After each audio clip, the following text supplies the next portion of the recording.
अस्सलाम वालेकुम। मेरा नाम है मुजाहिद हसनैन और इस लेक्चर के अंदर हम देखेंगे कि हम यूनरी ऑपरेटर्स को कैसे ओवरलोड करते हैं। अब यूनरी ऑपरेटर्स के अंदर हम कौन कौन से ऑपरेटर को ओवरलोड करना सीखेंगे। एक तो निगेशन ऑपरेटर यानी माइनस को। दूसरा हम इसके अंदर ओवरलोड करना सीखेंगे कि हम इंक्रीमेंट ऑपरेटर और डिक्रीमेंट ऑपरेटर को कैसे ओवरलोड करेंगे। अब सबसे पहले हम जो है ना वो निगेशन ऑपरेटर जो है ना इसको देख लेते हैं। अब निगेशन ऑपरेटर जो है ना वो सिंपल डाटा टाइप्स के साथ कैसे काम करता है। अगर हमारे पास कोई वेरिएबल है int a is equal to 5, अगर मैं कोई दूसरा वेरिएबल लेके उसको निगेट करके उसके साथ जो है ना वो असाइन करवाता हूँ b is equal to minus a, तो b के अंदर क्या हमारे पास स्टोर हो जाएगा, -5 स्टोर हो जाएगा। तो निगेशन ऑपरेटर का सिंपली बस ये काम होगा। अब सपोज कर लें कि हमारे पास जो है ना वो कोई क्लास है रेक्टेंगल नाम की, और उस रेक्टेंगल क्लास को जो है ना हम उसके अंदर ये सारे ऑपरेटर्स जो हैं वो ओवरलोड करना चाह रहे हैं। तो उसके लिहाज से हम जो है ना इसकी वर्किंग देखेंगे। अभी सबसे पहले इसका जो बेसिक सिंपल फॉर्मेट है हम वो देख लेते हैं कि हम इसको ओवरलोड कैसे करवाएंगे। ओवरलोड करवाने के लिए हम क्या करेंगे कि हम इन ऑपरेटर्स का जो है ना ओवरलोडिंग के लिए एक फंक्शन क्रिएट करेंगे अपनी क्लास के अंदर, और उस फंक्शन के ज़रिए से जो है ना हम इनको कॉल करवाएंगे। अब वो हम क्रिएट कैसे करेंगे, उस फंक्शन की रिटर्न टाइप होगी हमारी, जो क्लास का नेम है वो क्लास नेम, फिर उसके बाद एक कीवर्ड आ जाएगा ऑपरेटर। ऑपरेटर के बाद यहाँ पे हमारा जो ऑपरेटर हम ओवरलोड करवाना चाह रहे हैं, जैसे अगर हम माइनस ऑपरेटर जो यहाँ जो निगेशन ऑपरेटर है इसको ओवरलोड करवाना चाह रहे हैं वो आएगा, और साथ में आ जाएंगी एम्प्टी पैरेंथेसिस। और फिर उसके बाद करली ब्रेसिस के अंदर आके हमारा जो ऑब्जेक्ट होगा उसके ऊपर हम वो ऑपरेशन जो है वो परफॉर्म करवाएंगे जो हम करवाना चाह रहे हैं। मसलन अगर वो निगेशन ऑपरेटर है तो निगेशन ऑपरेटर में हम क्या करते हैं कि उसके जितने भी प्राइवेट मेंबर्स में इंटीजर वैल्यूज होंगी हम उनको नेगेटिव वैल्यूज से जो है ना वो असाइन करवा देंगे। नेगेटिव वैल्यूज से असाइन करवाने के बाद यहाँ से हम क्या करवा देंगे, रिटर्न टैरिक दिस। अब रिटर्न यहाँ पे ये जो दिस ऑपरेटर है इसका क्या मतलब है। अब ये जो दिस ऑपरेटर है ये पॉइंट कर रहा होता है हमारे कॉलिंग ऑब्जेक्ट को। ये चीज हमने पिछले लेक्चर्स के अंदर भी एक लेक्चर के अंदर हमने देखी कि जो हमारा कॉलिंग ऑब्जेक्ट होगा ना ये उसको पॉइंट कर रहा होगा। मसलन अगर हमारे पास यहाँ पे कोई रेक्टेंगल के दो ऑब्जेक्ट हैं, rectangle R1 and R2 is equal to negation of R1। Suppose कर लें कि हम यहाँ पे जो है ना वो R2 को इनिशियलाइज करवा रहे हैं निगेशन ऑफ R1। अब ये जो माइनस माइनस के साथ ये जो R1 है ना ये हमारा इस ऑपरेटर के लिए जो है ना वो कॉलिंग कॉलिंग ऑब्जेक्ट होगा, कि वो इस ऑपरेटर के वाला जो फंक्शन है ना उसको कॉल कर रहा है। तो यहाँ पे ये जो दिस दिस का मतलब क्या होगा, यहाँ पे दिस का मतलब होगा R1। तो जब हम इसके ऊपर वो ऑपरेशन परफॉर्म करवा लेंगे तो ऑपरेशन परफॉर्म करवाने के बाद हम उसको जो है ना वो रिटर्न करवा देंगे।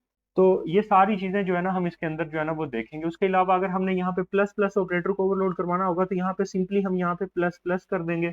प्लस प्लस करने के बाद हम क्या करेंगे कि जितनी भी इंटीजर वैल्यूज होंगी उन इंटीजर वैल्यूज के अंदर हम क्या करेंगे, हम वन का जो है ना वो इंक्रीमेंट करवा के फिर इस ऑब्जेक्ट को यहाँ से हम रिटर्न करवा दें। तो एक दफा कंपाइलर के ऊपर ये सारी चीजें करके देखते हैं, उससे आपको जो है ना वो अच्छे से समझ आ जाएगी। अब हम आ गए हैं कंपाइलर के ऊपर, और कंपाइलर के ऊपर आके हम एक रेक्टेंगल क्लास क्रिएट करेंगे। उसके अंदर हम निगेशन, इंक्रीमेंट और डिक्रीमेंट ये तीनों ऑपरेटर्स जो है हम ओवरलोड करके फिर उनको रन करके भी चेक करेंगे कि क्या वो ठीक से काम करते हैं। तो सबसे पहले आ जाएगा हमारे पास hash include iostream using namespace std. उसके बाद आ जाएगी हमारी क्लास रेक्टेंगल। रेक्टेंगल के अंदर आगे हमारा इसका प्राइवेट पार्ट में दो प्राइवेट मेंबर्स होंगे, int length, int width. Public के अंदर हम इसके सेटर गेटर फंक्शन, इसका डिफॉल्ट और पैरामीटराइज्ड कंस्ट्रक्टर, ये सारी चीज़ें जो है ना ये मैं क्रिएट कर लेता हूँ। अच्छा, अब मैंने अपनी क्लास के अंदर जो है ना पब्लिक के अंदर जो है ना वो उसका डिफॉल्ट कंस्ट्रक्टर के अलावा उसका पैरामीटराइज कंस्ट्रक्टर, देन उसके सेटर और गेटर फंक्शंस जो है ना ये क्रिएट कर लिए। अब यहाँ पे नीचे जो है ना हम ऑपरेटर ओवरलोडिंग का कोड लिखेंगे। उससे पहले एक और चीज़ देख लें कि इंट मेन के अंदर जो है ना हमने इस क्लास का जो है ना एक ड्राइवर कोड या प्रोग्राम जो है ना वो भी लिख लिया। अब ये ड्राइवर प्रोग्राम या कोड क्या होता है, जो हम इस क्लास को टेस्ट करने के लिए इंट मेन के अंदर आके इसके ऑब्जेक्ट्स लेके इसके डिफरेंट फंक्शंस वगैरह कॉल करते हैं ना, इसको हम बोलते हैं ड्राइवर कोड या ड्राइवर प्रोग्राम। अब हम आ जाते हैं ऑपरेटर ओवरलोडिंग पे। अब सबसे पहले हम जो निगेशन ऑपरेटर है ना हम उसको ओवरलोड करेंगे, और उसके लिए हम यहाँ पे क्या लिखेंगे, रेक्टेंगल ऑपरेटर, और ऑपरेटर के साथ ऑपरेटर हमारा कौन सा ओवरलोड करना चाह रहे हैं, निगेशन ऑपरेटर। फिर उसके बाद हम इसकी बॉडी के अंदर आएंगे, और बॉडी के अंदर आके हम क्या करेंगे कि जब भी हम अपने जो हमारा जो ऑब्जेक्ट है उसको हम निगेट करते हैं तो निगेट करने पे क्या हो कि उसकी वैल्यूज जो पॉजिटिव है वो नेगेटिव हो जाएं, यानी उनकी वैल्यूज जो है वो हम माइनस से जो है ना वो मल्टीप्लाई करवा दें। तो हम इसमें यही काम करेंगे। Length is equal to negation of length width is equal to negation of width, और यहाँ से हम रिटर्न करवा देंगे रिटर्न स्टैटिक दिस। अब आप सोच रहे होंगे कि ये हमें रिटर्न करवाने की जरूरत क्यों पड़ती है, वैल्यूज तो जो है वो निगेट इन दो स्टेटमेंट से हो जाएंगी। अब ये रिटर्न करवाने की जरूरत क्यों पेश आती है, ये चीज जो है ना वो हम ड्राइवर प्रोग्राम के अंदर जब इसको रन करके देखेंगे तब आपको मैं बताता हूँ। और ये यहाँ से रिटर्न स्टैटिक दिस क्यों करवाते हैं, ये भी आपको पता होगा कि ये जो दिस होता है यहाँ पे, ये जो कॉलिंग ऑब्जेक्ट होता है उसको पॉइंट कर रहा होता है, यानी जिस ऑब्जेक्ट को हम निगेट कर रहे हैं ना, जिसकी डाटा को, ये उसको पॉइंट कर रहा होता है और इसको डी रेफरेंस करके भेजते हैं। अगर हम यहाँ से सिर्फ दिस को रिटर्न करवाएंगे ना, तो वो उस ऑब्जेक्ट का एड्रेस रिटर्न करवाएगा, हमें उसका एड्रेस नहीं चाहिए बल्कि हमें वो ऑब्जेक्ट इटसेल्फ चाहिए, तो इसलिए हम यहाँ से उसको डी रेफरेंस करके जो है ना उसको रिटर्न करवाते हैं उस ऑब्जेक्ट को। अब इसको एक दफा हम जो है ना वो रन करके चेक करते हैं। रन करने से पहले हम क्या करेंगे, यहाँ पे हम लगाएंगे माइनस, माइनस लगा के उसके साथ हम लिखेंगे R1। अब ये -R1 लिखने से क्या होगा कि R1 के लिए जो है ना ये वाला फंक्शन कॉल हो जाएगा, ये वाला, ये ऑपरेटर माइनस वाला, ऑपरेटर माइनस वाला फंक्शन कॉल होगा, इसकी लेंथ और विड्थ जो है वो निगेट हो जाएंगी। फिलहाल के लिए ये जो रिटर्न वाली स्टेटमेंट है आप इसको एक दफा इग्नोर करवा दें। अभी फिलहाल के लिए हम सिर्फ ये चीज देखते हैं कि R1 जो है ना उसको हम निगेट करवा रहे हैं। अब अगर इसमें प्रोग्राम को रन करूंगा तो उसकी जो लेंथ और विड्थ जो 3 और 4 है वो नेगेटिव प्रिंट होगी। अब अगर आप स्क्रीन के ऊपर देखो तो R1 की जो है ना वो आउटपुट आ चुकी है हमारे पास, उसकी लेंथ और विड्थ जो है वो नेगेटिव प्रिंट हुई है। अब वो जो रिटर्न स्टेटमेंट थी वो देख लेते हैं वो हमने क्यों लिखी। सपोज कर ले मैं का ये जो निगेशन वाला ऑब्जेक्ट है वो मैं किसी दूसरे ऑब्जेक्ट को कॉपी करवाना चाहता हूँ। मैं लिखता हूँ R2 is equal to negation of R1, कि जो R1 है उसके अंदर जो है ना वो R2 जो है मेरे पास, उसके अंदर जो है ना वो R1 का निगेशन जो है ना वो स्टोर हो, कि जो R1 की निगेशन वाली वैल्यूज है वो मैं R2 को कॉपी करवाना चाहता हूँ एक ही स्टेटमेंट के अंदर। तो यहाँ पे क्या होगा कि सबसे पहले तो ये जो हमारे पास ये वाला फंक्शन जो है ना ये कॉल होगा, यानी निगेशन ऑफ R1 जो है ना ये कॉल हो जाएगा। उसके अंदर हम R1 की जो लेंथ और विड्थ है उसको हम निगेट करेंगे, यानी उनको नेगेटिव में कन्वर्ट करेंगे। नेगेटिव में कन्वर्ट करने के बाद हम उसी ऑब्जेक्ट को रिटर्न करवा देंगे। अब यहाँ पे जब ये निगेशन हो जाएगी ना, निगेशन होने के बाद यहाँ पे R1 इटसेल्फ जो है वो रिटर्न होके आ जाएगा। अब जब R1 यहाँ पे रिटर्न होके आएगा तो R1 जो है अब उसके अंदर क्या है वो नेगेटिव वैल्यूज हैं और वो किसको असाइन हो जाएंगी, वो R2 को असाइन हो जाएंगी। अब एक दफा हमने ये जो R1 को वैल्यूज जो है ना वो असाइन करवाएंगे, अब हम स्क्रीन के ऊपर R1 की लेंथ और विड्थ जो है ना वो प्रिंट करवा के देखते हैं कि क्या उसको निगेशन वाली वैल्यूज जो है वो असाइन होती हैं R1 की या नहीं होती। तो इसको एक दफा रन करके देख लेते हैं। अगर आप देखो तो स्क्रीन के ऊपर आउटपुट आ चुकी है और R2 की लेंथ और विड्थ दोनों जो है ना वो -3 और -4 जो है वो स्क्रीन के ऊपर प्रिंट हुई।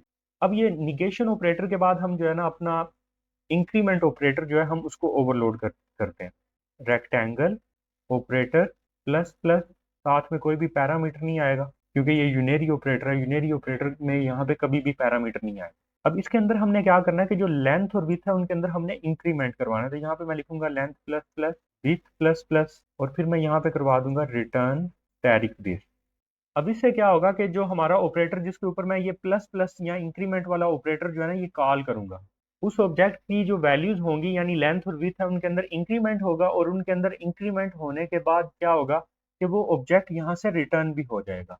अब एक और चीज है कि ये जो हमारे पास हम ये जो ऑपरेटर ये वाला ओवरलोड कर रहे हैं ना हमारा जो है ना ये दो तरह का इंक्रीमेंट होता है, एक पोस्ट इंक्रीमेंट होता है और एक जो है ना वो प्री इंक्रीमेंट होता है। तो ये हमारा जो है ना ये प्री इंक्रीमेंट जो है ना उसको हम ओवरलोड करेंगे। R1 के अंदर इंक्रीमेंट करना चाह रहे हैं ना, तो हमें उसके ये शुरू में ऑपरेटर लगाना पड़ेगा, यानी उससे पहले ऑपरेटर लगाना पड़ेगा। अब मैं R1 के अंदर इंक्रीमेंट करने के बाद जो है ना उसकी एक दफा वैल्यूज जो है वो स्क्रीन के ऊपर प्रिंट करवाता हूँ कि उसकी वैल्यूज जो है वो क्या प्रिंट होती है।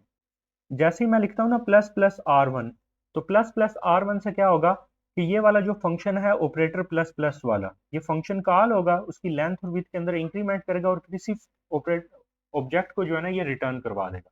अब ऑब्जेक्ट रिटर्न क्यों करवाते हैं, ये सेम वही चीज है जो हमने निगेशन वाले जो है ना ऑपरेटर के अंदर देखी थी कि हम वो अगर किसी दूसरे ऑब्जेक्ट को वैल्यू इनिशियलाइज करवानी हो तो इसलिए हम क्या करते हैं रिटर्न स्टैटिक दिस करवा दें। अब अगर आप देखो स्क्रीन के ऊपर आउटपुट में R1 की जो लेंथ है वो 4 होगी और उसकी जो विड्थ है वो 5 हो चुकी। अब इसी तरह अगर हमने जो है ना वो डिक्रीमेंट ऑपरेटर को ओवरलोड करवाना होगा तो हम क्या करेंगे, सेम यही हम जो है ना वो साइंटैक्स को फॉलो करेंगे और इसी साइंटैक्स के अंदर सिर्फ वो जो हमारा ऑपरेटर है हम वो चेंज कर देंगे। यानी यहाँ जहाँ पे प्लस प्लस आ रहा है वहां पे हम जो है ना वो माइनस माइनस कर देंगे, यहाँ पे भी माइनस माइनस और यहाँ पे भी माइनस माइनस। अब एक दफा R1 के ऊपर जो है ना हम वो निगेशन ऑपरेटर जो डिक्रीमेंट ऑपरेटर है हम इसको रन करके देखते हैं। अब जैसे ही मैं यहाँ पे माइनस माइनस R1 लिखूंगा तो जो इसकी लेंथ और विड्थ है उनके अंदर 1 का डिक्रीमेंट होगा, यानी वो 3 और 4 से डिक्रीज होके 2 और 3 हो जाएगी। अब एक दफा इसको भी रन करके देख लेते हैं। अब मेरे पास स्क्रीन के ऊपर आउटपुट आ चुकी है। अगर आप देखो तो R1 की लेंथ जो है वो 2 आई है और R1 की जो विड्थ है वो 3 आई है, यानी उनके अंदर जो है वो 1 का डिक्रीमेंट हो चुका है। अब अगर मैं चाह रहा हूँ कि मैं पोस्ट डिक्रीमेंट जो है ना उसको यूज करूँ, या पोस्ट इंक्रीमेंट जो है उसको मैं यूज करूँ, यानी R1 के बाद मैं प्लस प्लस लगाऊं, तो अगर आप यहाँ पे देखो, यहाँ पे एरर आ गया। वो बोल रहा है कि कोई भी ऑपरेटर जो है ना वो मैच नहीं कर रहा ये पोस्ट डिक्रीमेंट जो है ना, या पोस्ट इंक्रीमेंट जो है इसको। तो इसके लिए हमें क्या करना पड़ेगा, इसके लिए हमें एक ना छोटी सी चेंजिंग करना पड़ेगी। हम इसी को कॉपी करते हैं, कॉपी करने के बाद इसको अगेन पेस्ट करेंगे, और इसमें चेंज हमें क्या करना पड़ेगा, यहाँ पे इसके पैरामीटर्स के अंदर ना एक इंडिकेशन देनी पड़ेगी कंपाइलर को, जिससे कंपाइलर को पता चल जाए कि ये हमारा जो है ना ये पोस्ट इंक्रीमेंट वाला जो ऑपरेटर है। और इसके लिए हम यहाँ पे सिर्फ एक इंट की वर्ड लिखते हैं। ये कोई पैरामीटर नहीं है, ये सिर्फ हमने की वर्ड लिखा है। अगर पैरामीटर होता तो हम यहाँ पे इंट के साथ स्पेस दे के आगे कोई इस पैरामीटर का नाम भी लिखते, लेकिन ये हमारे पास जो है ना ये सिर्फ और सिर्फ एक की वर्ड है, जो कंपाइलर को समझाने के लिए कि ये हम जो ऑपरेटर ओवरलोड कर रहे हैं ये हमारा कौन सा है, ये पोस्ट इंक्रीमेंट है। अब पोस्ट इंक्रीमेंट में क्या होता है कि पहले जो जिसको हम वो वैल्यू इनिशियलाइज करवा रहे होंगे ना, जिसको सपोज कर ले मैं यहाँ पे ये जो R1 के अंदर इंक्रीमेंट कर रहा हूँ, ये मैं इनिशियलाइज करवाना चाह रहा था R2 को। R2 is equal to R1 plus plus. तो जो मेरे पास पहले R1 की जो वैल्यूज है ना 3 और 4, वो पहले R2 को असाइन होंगी, उसके बाद मेरा R1 के अंदर इंक्रीमेंट होगा। इसीलिए इसको पोस्ट इंक्रीमेंट बोलते हैं कि ये पहले इनिशियलाइजेशन करवाएगा, इनिशियलाइजेशन करवाने के बाद इसके अंदर इंक्रीमेंट होगा। तो हमने इसका जो कोड है वो भी इसी लिहाज से ही हमने लिखना है। हम क्या करेंगे, हम एक पहले एक ऑब्जेक्ट जो है ना वो क्रिएट करेंगे, कोई भी एक टेम्परेरी ऑब्जेक्ट, रेक्टेंगल टेम्प, और टेम्प के अंदर जो है ना हम वो जो हमारी R1 की जो पहली वैल्यूज हैं हम वो स्टोर करवा देंगे, या हम इसको R1 से इनिशियलाइज करवा देंगे। अब टेम्प के अंदर क्या होगा कि जो R1 की जो पहली वैल्यूज होंगी वो आ जाएंगी, और यहाँ पे R1 को क्या चीज पॉइंट कर रही होगी, यहाँ पे R1 को पॉइंट कर रही होगी स्टैटिक डिस्क। तो यहाँ पे हम टेम्प को इनिशियलाइज करवा देंगे स्टैटिक डिस्क से, यानी कि R1 से इनिशियलाइज करवा देंगे। जो R1 की पहले वाली वैल्यूज होंगी वो इस टेम्परेरी ऑब्जेक्ट के अंदर स्टोर हो जाएंगी। फिर उसके बाद हम क्या करेंगे कि जो R1 है उसकी लेंथ और विड्थ के अंदर जो है ना हम इंक्रीमेंट करेंगे, और यहाँ से रिटर्न स्टैटिक डिस्क की बजाय हम क्या रिटर्न करवा देंगे, यहाँ से हम रिटर्न करवा देंगे उस टेम्प को, यानी जो R1 की जो प्रीवियस वैल्यूज थी हम उनको रिटर्न करवा देंगे। अब एक दफा इसको देख लेते हैं कि ये रन कैसे होगा। सबसे पहले यहाँ पे ये जो स्टेटमेंट है इसको देखें, R2 is equal to R1 plus plus. पहले हमारे पास क्या ऑपरेशन परफॉर्म होना है कि R2 को वैल्यूज इनिशियलाइज होनी है R1 वाली, लेकिन जैसे ही हम R1 प्लस प्लस लिखते हैं तो ये वाला फंक्शन कॉल हो जाएगा। अब जब ये फंक्शन कॉल होगा तो हम यहाँ पे क्या करेंगे, हम इस स्टेटमेंट के अंदर क्या करेंगे कि एक टेम्परेरी ऑब्जेक्ट के अंदर R1 की जो वैल्यूज है उनको स्टोर करवा लेंगे। उनको कैसे स्टोर करवाएंगे, हम लिखेंगे temp is equal to static disk, और यहाँ पे स्टैटिक डिस्क का क्या मतलब है कि R1, क्योंकि R1 कॉलिंग ऑब्जेक्ट है वो इस फंक्शन को कॉल कर रहा है, तो डिस्क का मतलब यहाँ पे होगा R1। अब जैसे ही टेम्प के अंदर जो है वो R1 वाली वैल्यूज जो है वो स्टोर हो जाएंगी, हम उसके बाद क्या करेंगे, R1 की वैल्यूज के अंदर जो है ना वो इंक्रीमेंट कर देंगे। R1 की जो वैल्यूज हैं वो 3 और 4 से इंक्रीज होके 4 और 5 हो जाएंगी। देन यहाँ से हम रिटर्न स्टैटिक डिस्क की बजाय बजाय यहाँ से हम R1 को रिटर्न करवाने के, हम ये जो टेम्परेरी ऑब्जेक्ट होगा ना हमारा, हम इसको रिटर्न करवा देंगे जिसके अंदर वो पुरानी वैल्यू स्टोर्ड है। तो यहाँ पे R1 प्लस प्लस की जगह पे टेम्प रिटर्न होगा, और वो टेम्प जो है वो R2 को इनिशियलाइज हो जाएगा। अब हमारे पास जो स्क्रीन के ऊपर वैल्यूज प्रिंट होंगी वो R1 के लिए तो वो प्रिंट होगी हमारे पास 4 और 5 प्रिंट होगा, लेकिन जो हमारे पास R2 है, हमारा R2 के लिए जो लेंथ और विड्थ प्रिंट होगी वो R1 की जो पुरानी लेंथ और विड्थ है ना, यानी 3 और 4, वो प्रिंट होगी। अब एक दफा इसकी स्क्रीन के ऊपर आउटपुट देख लेते हैं जिससे आपको इसकी जो है वो अच्छे से समझ भी आ जाए। अब अगर आप देखो तो स्क्रीन के ऊपर आउटपुट आ चुकी है। R1 के अंदर जो है ना वो इंक्रीमेंट हो गया था, 4 और 5 उसकी वैल्यूज हो गई, लेकिन R2 को कौन सी वैल्यूज इनिशियलाइज हुई, जो R1 की जो प्रीवियस वैल्यूज थी 3 और 4 वो उसको इनिशियलाइज हुई है। तो यूं आपने देख लिया कि कैसे हम प्री इंक्रीमेंट और पोस्ट इंक्रीमेंट दोनों को ओवरलोड कर सकते हैं। सेम यही चीज जो है ना, आप अगर आपने वो पोस्ट डिक्रीमेंट को ओवरलोड करना होगा ना, तो पोस्ट डिक्रीमेंट को ओवरलोड करने के लिए आप सेम यही चीज यूज करोगे, सिर्फ साइन जो है ना वो आप चेंज कर दोगे। प्लस प्लस की जगह पे क्या आ जाएगा, माइनस माइनस आ जाएगा। अब एक दफा इसको भी एक दफा हम रन करके देख लेते हैं। अगर हम R1 माइनस माइनस लिखते हैं तो क्या होगा कि जो R1 की प्रीवियस वैल्यूज हैं 3 और 4 वो R2 को स्टोर होंगी, और R1 के अंदर जो है ना वो डिक्रीमेंट हो जाएगा, R1 की वैल्यू जो है वो 2 और 3 हो जाएंगी। तो इसको एक दफा रन कर लेते हैं। अब अगर आप देखो तो R1 के लिए जो लेंथ और विड्थ प्रिंट हुई है वो क्या है, वो 2 और 3 है। यानी उसके अंदर डिक्रीमेंट हो चुका है।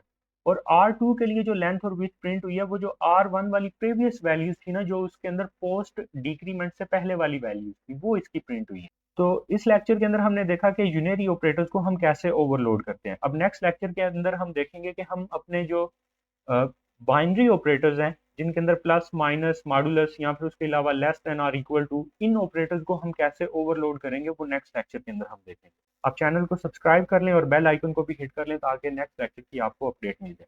शुक्रिया।